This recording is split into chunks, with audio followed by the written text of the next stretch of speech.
भविष्यमालिका एक ऐसा ग्रंथ है जो आज से लगभग 600 साल पहले लिखा गया था। इस रहस्यमयी पुस्तक में आने वाले समय की घटनाओं का विस्तृत वर्णन है। आज हम इस अद्भुत ग्रंथ के बारे में जानेंगे और समझेंगे कि यह हमारे भविष्य के बारे में क्या कहता है। यह ग्रंथ न केवल भविष्यवाणियों का संग्रह है, बल्कि मानवता के लिए एक गहरा संदेश भी है। इसकी भविष्यवाणियां इतनी सटीक हैं कि आज के दुनिया में घटित हो रही घटनाएं इसमें लिखी बातों से मेल खा रही हैं। ये ग्रंथ हमें सिखाता है कि समय चक्रीय है और हर युग में अच्छाई और बुराई के बीच संघर्ष होता रहता है। जब हम इन भविष्यवाणियों को देखते हैं तो ये स्पष्ट हो जाता है कि ये कोई साधारण ग्रंथ नहीं है, बल्कि दिव्य प्रेरणा से लिखा गया एक अमूल्य खजाना है। भविष्यमालिका का लेखन पंचसखा नामक 5 संतों द्वारा किया गया था। ये महान संत उड़ीसा की पवित्र भूमि में भगवान जगन्नाथ के मार्गदर्शन में रहते थे। इन 5 संतों के नाम थे बलराम दास, जगन्नाथ दास, यशवंत दास, अनंत दास और अच्युतानंद दास। उन्होंने अपनी गहरी साधना और दिव्य दृष्टि से कलयुग के अंत और सत्ययुग के आगमन की भविष्यवाणी की थी। इन संतों ने अपने जीवन काल में कई चमत्कार भी दिखाए थे और लोग उन्हें महान ज्ञानी मानते थे। उनकी भविष्यवाणियों में से कई पहले भी सच साबित हुई हैं, जिससे इस ग्रंथ की विश्वसनीयता बढ़ती है। ये संत केवल साधारण व्यक्ति नहीं थे, बल्कि उन्होंने वर्षों की कठोर तपस्या के बाद दिव्य दृष्टि प्राप्त की थी। वे भविष्य की घटनाओं को उसी तरह देख सकते थे जैसे हम वर्तमान को देखते हैं। उनकी आध्यात्मिक शक्ति इतनी प्रबल थी कि वे समय की सीमाओं को पार करके आने वाले सैकड़ों सालों की घटनाओं को देख सकते थे। इन संतों की साधना इतनी गहरी थी कि वे त्रिकालदर्शी बन गए थे और उन्हें भूत, वर्तमान और भविष्य तीनों कालों का ज्ञान प्राप्त हो गया था। इस ग्रंथ में लिखा है कि कलयुग 5000 साल बाद मानवता के पाप कर्मों के कारण समाप्त हो जाएगा। कलयुग की शुरुआत भगवान कृष्ण के देह त्याग के साथ हुई थी और ये युग अधर्म, पाप और अज्ञानता से भरा हुआ है। इस युग में लोग धर्म से दूर हो जाते हैं, सच्चाई का हनन होता है और भौतिकवाद का बोलबाला होता है। पंचसखाओं ने बताया था कि जैसे जैसे कलयुग अपने अंत की ओर बढ़ेगा, वैसे वैसे पृथ्वी पर अधर्म और पाप बढ़ता जाएगा। कलयुग में मनुष्य की आयु कम हो जाती है, बुद्धि कम हो जाती है और शारीरिक शक्ति भी घटती जाती है।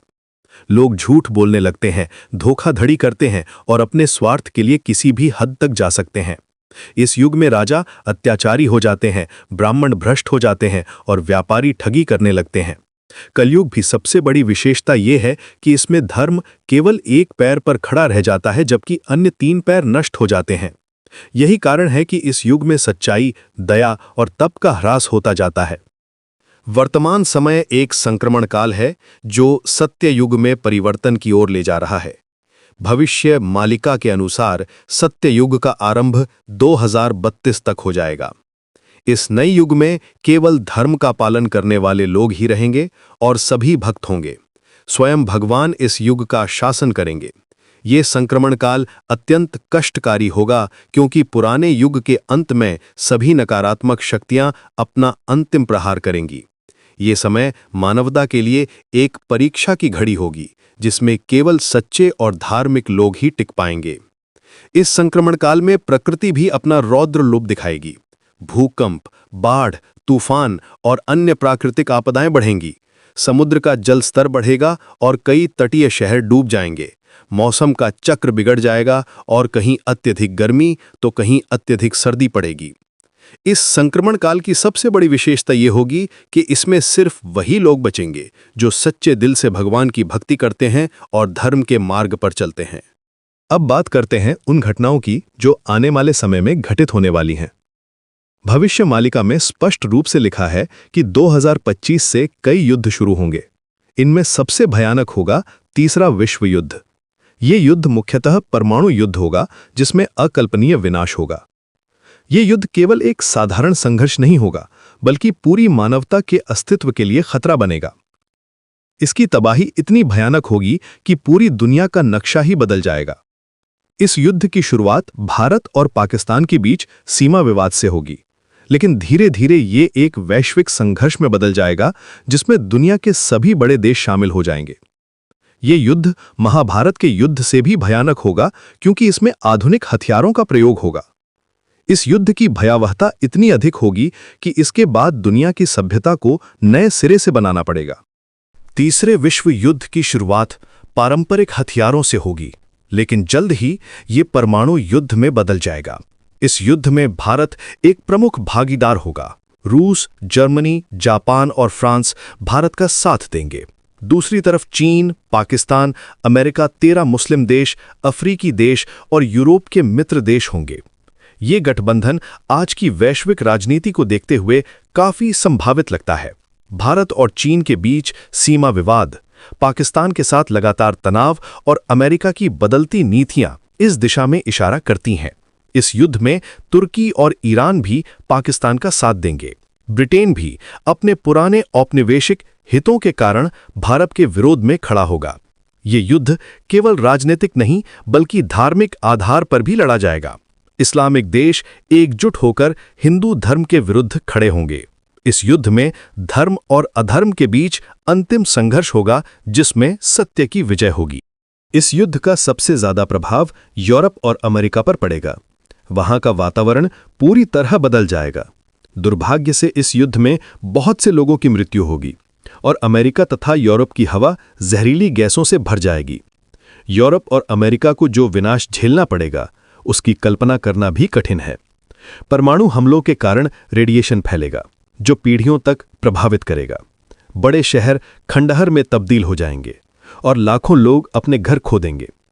ये युद्ध केवल राजनीतिक नहीं बल्कि धार्मिक और सांस्कृतिक संघर्ष भी होगा। लंदन, पेरिस, न्यूयॉर्क जैसे महानगर पूरी तरह नष्ट हो जाएंगे। वहां की संस्कृति और सभ्यता का अंत हो जाएगा। जो लोग बचेंगे वे भी रेडिएशन के कारण विकलांग हो जाएंगे। उनकी अगली पीढ़ियां भी इसके दुष्प्रभाव झेलेंगी। यूरोप और अमेरिका में जो आधुनिक सभ्यता का विकास हुआ है, वो पूरी तरह नष्ट हो जाएगी और वे देश फिर से पत्थर युग में पहुंच जाएंगे। भविष्यमालिका में यह भी लिखा है कि इस युद्ध से पहले दुनिया एक गंभीर आर्थिक संकट का सामना करेगी। पैसे और सोने की कीमत बिल्कुल खत्म हो जाएगी। लोग अब धन पर निर्भर नहीं रहेंगे। जरूरी चीजों की कीमतें इतनी बढ़ जाएंगी कि खाना भी खरीदना मुश्किल हो जाएगा। यह आर्थिक संकट वैश्विक मुद्रा प्रणाली के पूर्ण पतन का कारण बनेगा। बैंकिंग सिस्टम ध्वस्त हो जाएगा और लोग वापस वस्तु विनिमय प्रणाली पर लौटने को मजबूर होंगे। शेयर बाजार दुनिया भर में गिर जाएंगे और करोड़ों लोग रातों रात गरीब हो जाएंगे। डॉलर, यूरो, येन जैसी मुद्राएं बेकार के कागज बन जाएंगी। क्रिप्टो करेंसी भी अपनी वैल्यू खो देगी।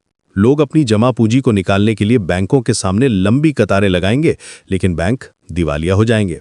सरकारें भी अपने कर्ज चुकाने में असमर्थ हो जाएंगी। इस आर्थिक संकट में केवल वही लोग बचेंगे जो अपनी जरूरतों को कम रखते हैं और भौतिक सुखों के पीछे नहीं भागते। उस समय हानिकारक हथियार खेती को नष्ट कर देंगे, जिससे भोजन की कमी हो जाएगी। इससे दुनिया भर के लोगों का जीवन बहुत कठिन हो जाएगा। स्पष्ट रूप से लिखा है कि अमीर और गरीब सभी बराबर हो जाएंगे। केवल वे लोग सुरक्षित रहेंगे जो धर्म का पालन करते हैं और भगवान के नाम की शरण लेते हैं। रासायनिक और जैविक हथियारों के उपयोग से मिट्टी दूषित हो जाएगी, फसलें उगाना असंभव हो जाएगा और जो फसलें उगेंगी भी वे जहरीली होंगी। पशुधन भी इससे प्रभावित होगा और दूध, मांस जैसे प्रोटीन स्रोत दुर्लभ हो जाएंगे। गेहूं, चावल, दाल जैसी मूलभूत चीजें भी नहीं मिलेंगी। पानी भी दूषित हो जाएगा और पीने योग्य पानी मिलना मुश्किल हो जाएगा। नदियां, झीलें और समुद्र सभी प्रदूषित हो जाएंगे। हवा में जहरीली गैसें घुल जाएंगी, जिससे सांस लेना भी कठिन हो जाएगा। इस समय में केवल वही भोजन सुरक्षित होगा जो प्राकृतिक तरीके से उगाया गया हो और जिस पर किसी भी प्रकार के रसायन का प्रयोग ना हुआ हो। 2025 में सड़क, रेल और हवाई दुर्घटनाओं में तेज वृद्धि होगी। इससे जान और माल का भारी नुकसान होगा। सभी भौतिक संपत्ति और अहंकार नष्ट हो जाएगा। प्राकृतिक आपदाएं जैसे भूकंप, बाढ़, सुनामी और चक्रवात अधिक बार और अधिक गंभीरता से आएंगे। ये दुर्घटनाएं केवल संयोग नहीं होंगी, बल्कि ग्रहों की स्थिति और नकारात्मक ऊर्जाओं के कारण होंगी। हवाई जहाज़ों के इंजन अचानक फेल हो जाएंगे, ट्रेनें पटरी से उतर जाएंगी और सड़क दुर्घटनाओं में भारी वृद्धि होगी। इन सभी घटनाओं के पीछे तकनीकी खराबी के साथ साथ प्राकृतिक शक्तियों का प्रभाव भी होगा। समुद्र में जहाज़ों के डूबने की घटनाएं बढ़ेंगी, पुल और इमारतें अचानक गिरने लगेंगी, सुरंगों में दुर्घटनाएं होंगी और लिफ्ट फेल हो जाएंगी, यातायात व्यवस्था पूरी तरह अस्त व्यस्त हो जाएगी। इन दुर्घटनाओं का कारण ये होगा कि कलयुग के अंत में सभी यंत्र और मशीनें अपना संतुलन खो देंगी। भविष्य मालिका में कोविड-19 से भी ज्यादा घातक बीमारियों की चेतावनी दी गई है। 2025 के बाद ऐसी बीमारियां फैलेंगी जिनका कोई इलाज नहीं होगा। डॉक्टर और वैज्ञानिक इन बीमारियों को समझने या पहचानने में असमर्थ होंगे। उपलब्ध दवाइयां भी बेकार साबित होंगी। इन बीमारियों में खून की उल्टी होना, 2 मिनट में हार्ट अटैक से मौत, अचानक ब्रेन स्ट्रोक और तेजी से फैलने वाला कैंसर शामिल है। ये बीमारियां इतनी तेजी से फैलेंगी कि अस्पताल भर जाएंगे और स्वास्थ्य सेवाएं पूरी तरह ध्वस्त हो जाएंगी। डायरिया, नमोनिया और सर्दी जनित बीमारियां भी कोरोना से भी भयंकर रूप में आएंगी। ये बीमारियां हवा, पानी और स्पर्श से फैलेंगी। मास्क और सैनिटाइजर भी इनसे बचाव में कारगर नहीं होंगे। वैक्सीन बनाने की कोशिशें भी नाकाम होंगी, क्योंकि ये वायरस लगातार अपना रूप बदलते रहेंगे। अस्पतालों में बेड, ऑक्सीजन और दवाइयों की कमी हो जाएगी। डॉक्टर और नर्स भी इन बीमारियों से ग्रसित हो जाएंगे। इन महामारियों का सबसे डरावना पहलू ये होगा कि ये बीमारियां इंसान के मन और बुद्धि को भी प्रभावित करेंगी। इससे परिवारों में गहरा दुख और अस्थिरता आएगी। लोग व्यापार में वस्तु बन जाएंगे, जिससे नैतिकता और मानवता में गिरावट आएगी। भौतिक इच्छाएं समाज पर हावी हो जाएंगी। लोग एक दूसरे की संपत्ति के लिए लालची हो जाएंगे, जिससे नफरत, धोखाधड़ी और अपराध बढ़ेंगे। मानव तस्करी, अंग तस्करी और गुलामी जैसी प्रथाएं वापस लौट आएंगी। लोग अपने परिवार के सदस्यों को भी पैसे के लिए बेच देंगे। समाज में विश्वास की कमी होगी और हर व्यक्ति दूसरे से डरेगा। चोरी, डकैती, हत्या और बलात्कार जैसे अपराध आम हो जाएंगे। पुलिस और न्यायपालिका भी भ्रष्ट हो जाएगी। कानून व्यवस्था पूरी तरह टूट जाएगी। लोग अपने घरों में भी सुरक्षित नहीं रहेंगे। बच्चों का अपहरण होगा और महिलाओं के साथ अत्याचार बढ़ेंगे। इस समय में केवल वही लोग सुरक्षित रहेंगे जो एक दूसरे की मदद करते हैं और सामुदायिक भावना से जीते हैं। तकनीकी क्षेत्र में महत्वपूर्ण प्रगति होगी, खासकर कृत्रिम बुद्धिमत्ता और टिकाऊ ऊर्जा के क्षेत्र में। लेकिन ये बदलाव नैतिक समस्याओं और रोजगार की चुनौतियों को भी जन्म देंगे। राजनीतिक रूप से वैश्विक शक्ति संतुलन बदलेगा। नए देश प्रभावशाली बनेंगे और पुराने गठबंधन टूटेंगे। कृत्रिम बुद्धिमत्ता इतनी विकसित हो जाएगी कि वह इंसानों से भी ज्यादा बुद्धिमान बन जाएगी। इससे लाखों लोगों की नौकरियां चली जाएंगी और समाज में बेरोजगारी बढ़ेगी। रोबोट और मशीनें इंसानों की जगह ले लेंगी, जिससे मानव श्रम की कोई जरूरत नहीं रह जाएगी। कृत्रिम बुद्धिमत्ता का गलत इस्तेमाल भी होगा। इसका उपयोग युद्ध में, जासूसी में और लोगों को नियंत्रित करने में किया जाएगा। रोबोट सैनिक बनाए जाएंगे जो बिना किसी दया भाव के लड़ेंगे। साइबर अपराध बढ़ेंगे और लोगों की निजता खतरे में पड़ेगी। तकनीक का यह दुरुपयोग मानवता के लिए एक बड़ा खतरा बनेगा। परिवारों में अप्राकृतिक मृत्यु होगी, जिससे अस्थिरता और दुख आएगा। समाज में मानवता और नैतिकता में गिरावट देखने को मिलेगी, क्योंकि भौतिक इच्छाएं नैतिक सिद्धांतों की जगह ले लेंगी। इस नैतिक पतन से अपराध और सामाजिक अस्थिरता बढ़ेगी। युवा पीढ़ी अपने माता पिता का सम्मान करना बंद कर देगी। पति पत्नी के बीच विश्वास की कमी होगी और तलाक की दर आसमान छुएगी। बच्चे अपने बुजुर्गों को बोझ समझेंगे और उन्हें छोड़ देंगे।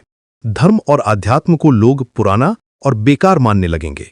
मंदिर, गुरुद्वारे, मस्जिद और चर्च सूने हो जाएंगे। लोग भगवान को भूल जाएंगे और केवल पैसे की पूजा करेंगे। गुरु शिष्य परंपरा समाप्त हो जाएगी। शिक्षा व्यवस्था भी बिगड़ जाएगी और बच्चे अशिक्षित रह जाएंगे। इस समय में परंपरागत मूल्यों का पूर्ण नाश हो जाएगा और समाज में केवल स्वार्थ और लालच का राज होगा। 29 मार्च 2025 को शनि मीन राशि में प्रवेश करेगा। ये एक महत्वपूर्ण घटना है जो दुनिया में कई बदलाव लाएगी। ये समय विशेष रूप से चुनौतीपूर्ण होगा। ज्योतिष शास्त्र के अनुसार शनि का मीन राशि में प्रवेश बड़े परिवर्तनों का संकेत देता है। इस दौरान धर्म और आध्यात्म की शक्ति बढ़ेगी, लेकिन साथ ही भौतिक जगत में अराजकता भी फैलेगी। ये समय न्याय और अन्याय के बीच अंतिम युद्ध का होगा। शनि देव न्याय के देवता हैं और वे अधर्मियों को दंड देते हैं। जब शनि मीन राशि में होंगे तो वे अपनी पूरी शक्ति से बुराई का नाश करेंगे। इस समय धार्मिक लोगों की रक्षा होगी और पापियों का विनाश होगा। ये ट्रांजिट लगभग 2.5 साल तक चलेगा और इस दौरान दुनिया में बड़े बदलाव होंगे। शनि का ये गोचर विशेष रूप से भारत के लिए शुभ होगा क्योंकि इससे भारत की आध्यात्मिक शक्ति बढ़ेगी। भविष्य मालिका के अनुसार 2025 से 2028 के बीच तीसरा विश्व युद्ध छिड़ेगा। इस संघर्ष में अन्य देश भी शामिल होंगे। चीन और 13 इस्लामिक राष्ट्र भारत के विरोध में होंगे। यह युद्ध परमाणु युद्ध में बदल जाएगा, जिससे व्यापक नुकसान और पर्यावरणीय आपदा होगी। यह युद्ध लगभग 7 से 9 साल तक चलेगा और इसमें करोड़ों लोगों की मौत होगी। यूरोप का अस्तित्व लगभग समाप्त हो जाएगा और अमेरिका भी भारी तबाही झेलेगा। इस युद्ध में मक्का मदीना में भी भयानक युद्ध होगा। वहां अविश्वासियों का संहार होगा। इस्लामिक देशों में आपस में भी लड़ाई होगी। सुन्नी और शिया के बीच खूनी संघर्ष छिड़ेगा। अरब देशों में गृहयुद्ध होगा और तेल के कुएं जल जाएंगे।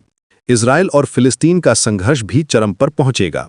इस युद्ध में भारत पहले 5 साल 5 महीने तक तटस्थ रहेगा, लेकिन अंत में जब दुश्मन देश भारत पर हमला करेंगे तो भारत भी युद्ध में शामिल हो जाएगा। अंतर्राष्ट्रीय व्यापार और आर्थिक स्थिरता पर भारी प्रभाव पड़ेगा। इससे दुनिया भर में वित्तीय अनिश्चितता और संकट आएगा। आपूर्ति श्रृंखला में व्यवधान आधुनिक अर्थव्यवस्था के लिए गंभीर समस्या बनेगा। समुद्री मार्ग बंद हो जाएंगे, जिससे तेल, गैस और अन्य जरूरी सामान की आपूर्ति रुक जाएगी। इंटरनेट और संचार व्यवस्था भी ध्वस्त हो जाएगी, जिससे दुनिया के अलग अलग हिस्से एक दूसरे से कट जाएंगे। मोबाइल टावर नष्ट हो जाएंगे और सैटेलाइट भी काम करना बंद कर देंगे। लोग अपने परिवारजनों से संपर्क नहीं कर पाएंगे। न्यूज़ चैनल और अखबार भी बंद हो जाएंगे। सोशल मीडिया प्लेटफॉर्म काम नहीं करेंगे। ई कॉमर्स और ऑनलाइन बैंकिंग भी ठप हो जाएगी। इस समय में केवल वही लोग जीवित रह पाएंगे जो स्वावलंबी हैं और अपनी ज़रूरतों को पूरा करने के लिए दूसरों पर निर्भर नहीं हैं। आधुनिक अर्थव्यवस्था की जस्ट इन टाइम मैन्युफैक्चरिंग पर निर्भरता इसे अत्यधिक कमज़ोर बनाती है। सेमीकंडक्टर उत्पादन का ताइवान और दक्षिण कोरिया जैसे विशिष्ट क्षेत्रों में केंद्रीकरण का मतलब है कि संघर्ष वैश्विक तकनीकी उत्पादन को रोक सकता है। मोबाइल फ़ोन, कंप्यूटर, कारें और अन्य इलेक्ट्रॉनिक सामान बनाना बंद हो जाएगा। इससे आधुनिक जीवन पूरी तरह ठप हो जाएगा। फैक्ट्रियां बंद हो जाएंगी और लाखों मजदूर बेरोजगार हो जाएंगे। सप्लाई चेन टूट जाने से दुकानों में सामान नहीं मिलेगा। पेट्रोल पंप सूखे हो जाएंगे और गाड़ियां सड़कों पर खड़ी रह जाएंगी। बिजली की कमी हो जाएगी और शहरों में अंधेरा छा जाएगा। इस समय में केवल वही तकनीक काम आएगी जो सरल और स्थानीय रूप से बनाई गई हो। परमाणु हथियारों की दौड़ तेज हो रही है। शीत युद्ध के अंत के बाद से परमाणु हथियारों की संख्या में कमी का दौर समाप्त हो रहा है। अब नए परमाणु हथियारों की तैनाती तेज हो रही है, जबकि पुराने हथियारों का विघटन धीमा हो गया है। चीन, पाकिस्तान, उत्तर कोरिया और ईरान जैसे देश अपने परमाणु कार्यक्रम तेजी से बढ़ा रहे हैं। इससे दुनिया में परमाणु युद्ध का खतरा कई गुना बढ़ गया है। ये देश अपने परमाणु हथियारों को मिसाइलों पर लगाकर दूर तक मार करने की क्षमता विकसित कर रहे हैं। हाइपरसोनिक मिसाइलों का विकास भी हो रहा है, जो किसी भी रक्षा प्रणाली को भेदने में सक्षम है। समुद्र में छुपी परमाणु पनडुब्बियां भी खतरनाक हैं, जो कभी भी हमला कर सकती हैं। इन परमाणु हथियारों की विनाशकारी शक्ति इतनी अधिक है कि एक ही हमले में करोड़ों लोगों की मौत हो सकती है। कृत्रिम बुद्धिमत्ता, साइबर क्षमताओं, अंतरिक्ष संपत्ति, मिसाइल रक्षा और क्वांटम जैसी तकनीकों का तेजी से विकास परमाणु क्षमताओं को फिर से परिभाषित कर रहा है। ये तकनीकें अस्थिरता के संभावित स्रोत बन रही हैं। साइबर हमलों से परमाणु सुविधाओं को निशाना बनाया जा सकता है। अंतरिक्ष में स्थापित उपग्रहों को नष्ट करके दुश्मन देश की संचार व्यवस्था को ध्वस्त किया जा सकता है। क्वांटम कंप्यूटिंग से एन्क्रिप्शन तोड़ा जा सकता है और गुप्त जानकारी चुराई जा सकती है। ड्रोन तकनीक का इस्तेमाल करके छोटे परमाणु हथियार भी पहुंचाए जा सकते हैं। बायोलॉजिकल हथियार भी विकसित हो रहे हैं, जो परमाणु हथियारों से भी खतरनाक हो सकते हैं। इन सभी तकनीकों का संयोजन युद्ध को और भी भयानक बना देगा। जैसे जैसे कृत्रिम बुद्धिमत्ता और अन्य तकनीकें संकट में निर्णय लेने की गति बढ़ाती हैं, गलत संचार, गलतफहमी या तकनीकी दुर्घटना के कारण परमाणु संघर्ष छिड़ने का खतरा बढ़ जाता है। स्वचालित रक्षा प्रणालियां गलत अलार्म के कारण परमाणु हमला कर सकती हैं। इससे पूरी मानवता का अस्तित्व खतरे में पड़ जाएगा। आर्टिफिशियल इंटेलिजेंस सिस्टम में बग या हैकिंग के कारण गलत निर्णय हो सकते हैं। रडार सिस्टम में खराबी या गलत सूचनाओं के कारण भी गलत आदेश दिया जा सकता है।